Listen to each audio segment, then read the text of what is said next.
محترم سامعین، آپ حضرات اطمینان و سکون کے ساتھ بیٹھیں. بھئی آپ ہی سناتے رہیں گے تو ہم کیسے سنائیں گے؟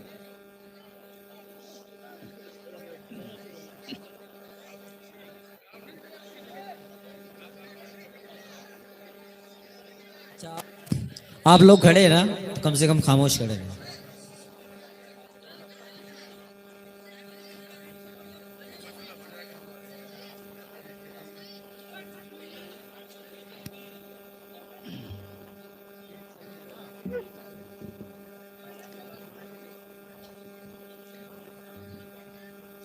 ان اللہ و ملائکتہ یصلون علی النبی یا ایھا الذین آمنوا صلوا علیہ وسلموا تسلیما.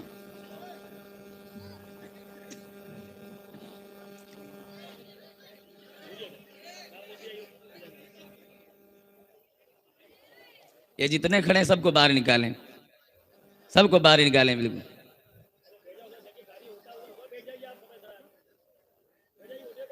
جلسہ سننے آئے کہ جلسہ خراب کرنے آئے؟ خاموش رہیں. بالکل بالکل خاموش. ساری مچھلیاں ختم کریں.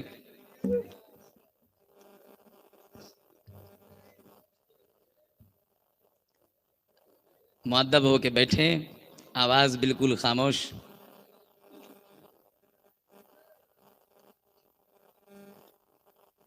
درود پاک پڑھیں. اللہم صلی علی سیدنا مولانا محمد عدد ما فی علم اللہ صلاۃ دائمۃ بدوام ملک اللہ یا رسول اللہ صلی اللہ تعالی علیہ وسلم. مالیوں نے کہا کہ حضور ہم نے اس نوجوان کے دن اور رات دیکھیں. 12 سال یہ نوجوان باغ میں پانی دے رہا ہے. 12 سال کے بعد دوسری شرط انہوں نے بتائی اور فرمایا کہ میری ایک بیٹی ہے. میں اس بیٹی کے متعلق تمہیں بتا دوں کہ وہ ظاہری اعتبار سے دنیا کے لغو و لہب سے وہ اس قدر دور ہے کہ معنی ظاہری میں وہ ہاتھ سے معذور ہے. معنی ظاہری دنیا کے اندر وہ پیر سے بھی معذور ہے. اور معذوری اپنے بیٹی کی پیش کی. پھر بھی اس نوجوان سے کہا کہ میں اس کے باوجود بھی میں تمہارا نکاح اپنی بیٹی سے کرنے کا ارادہ رکھتا ہوں. تم نے وہ 2 شرطیں قبول کرنے کو کہا تھا اور میری ایک شرط مکمل ہو گئی. کیا بھلا ایک سیب کھانے کا یہ بھی صلہ ملنا چاہیے کہ ایک سیب کوئی بندہ کھائے اور وہ ڈھونڈتا ہوا پھر دریا کے کنارے جائے اور مالک کو پا جائے، جبکہ شرعی مسائل اجازت دیتے ہوں کہ بھوکا ہو اور کسی بھوکے کو راستے پر بھی اگر کوئی کھانے پینے کی چیز ایسی ملے بظاہر جس کا کوئی مالک نہیں ہے تو حکم شرع ہے کہ وہ اٹھا کر کے کھا سکتا ہے، چونکہ وہ کھانا اس بھوکے کے لیے اللہ کا انتظام ہے. یہ شرعی مسئلہ ہے. تو یہ سیب کھانے والے بھی وقت کے عالم و فقیہ ہیں. سیب جس کے باغ کا کھایا گیا وہ بھی وقت کے عالم و فقیہ ہیں. چاہتے تو دونوں مسائل مل کر کے حل کر سکتے تھے، لیکن مسئلہ حل ہونے کے بجائے ظاہری شکل صورت میں وہ اپنا اور رخ بدل گیا. اور پھر حال یہ ہوا، معاملہ یہ ہوا کہ اس نوجوان کو 12 سال 2 شرائط میں سے پہلی شرط کے اندر 12 سال باغ میں پانی دینا پڑا، اور 12 سال پانی دے لینے کے بعد دوسری شرط پر انہوں نے ان کی بیٹی سے نکاح بھی کرنا پڑا. وہ آیت کی طرف آئیے جس کو آپ نے عنوان میں سنا تھا. یہ کیسی بیٹی ہے؟ شادی کا ماحول ہے. اللہ کریم بتا رہا ہے الخبیثات للخبیثین والخبیثون للخبیثات. سن لیں، جو ناپاک عورتیں ہیں، جو خبیث قسم کی عورتیں ہیں، ان کے لیے خبیث قسم کے مرد رکھے گئے، اور جو خبیث قسم کے مرد ہیں یعنی کہ برے مرد ہیں، افعال و اعمال میں برے ہیں، ان کے لیے بری عورتیں بھی رکھی گئی ہیں.